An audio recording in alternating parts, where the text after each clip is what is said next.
अगर आपने इस कहानी को मिस कर दिया तो शायद आप इतिहास का सबसे चौंकाने वाला राज जानने से चूक जाएंगे।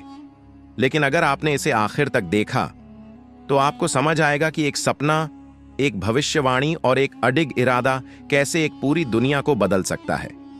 यह कहानी शुरू होती है 1453 में, जब उस्मानी सल्तनत के सुल्तान महमूद द्वितीय सिर्फ 21 साल के थे। लेकिन उनके इरादे फौलादी थे।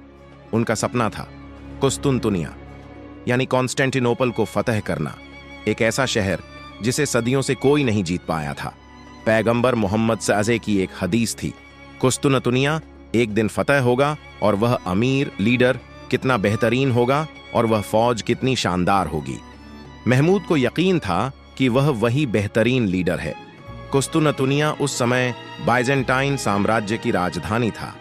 इसके चारों ओर विशाल दीवारें थीं, 3 परत की दीवारें जो 1000 सालों से दुश्मनों को रोकती आई थीं। मगर महमूद ने इतिहास बदलने की ठानी थी। उन्होंने एक विशाल तोप बनवाई, बाजिलिका, जिसे बनाने में हफ्तों लग गए और उसे खींचने के लिए 100 से ज्यादा बैल लगाए गए।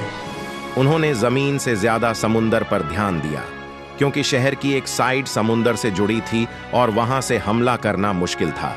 लेकिन महमूद ने जहाजों को पहाड़ों के ऊपर से खींचकर उन्हें समुंदर के दूसरे हिस्से में उतार दिया, जहां दुश्मन ने सोचा भी नहीं था। 53 दिन तक लगातार महमूद की फौज दीवारों पर हमला करती रही।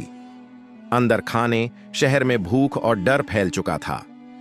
लेकिन बाइजेंटाइंस को भरोसा था कि पश्चिम की क्रूसेडर आर्मी आएगी और उन्हें बचा लेगी। वो मदद कभी नहीं आई। 29 मई 1453 को सुबह की अजान के वक्त महमूद की फौज ने आखिरी हमला किया। दीवारें टूटीं। उस दिन 700 साल पुराना बाइजेंटाइन साम्राज्य गिर गया। कुस्तुनतुनिया अब इस्लाम का ताज बन चुका था।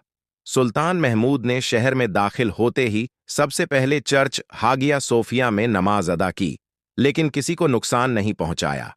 उन्होंने ऐलान किया, जो लोग चर्च में, घरों में या बाजारों में हैं, उन्हें अमन मिलेगा। कुस्तुनतुनिया अब इस्तांबुल बन गया और सुल्तान महमूद को दुनिया ने नाम दिया फातेह यानी विजेता। यह सिर्फ एक शहर की फतह नहीं थी, यह एक युग की शुरुआत थी। और सबूत यह है कि आज भी 600 साल बाद लोग उस फतह को याद करते हैं जैसे वो अभी अभी हुई हो।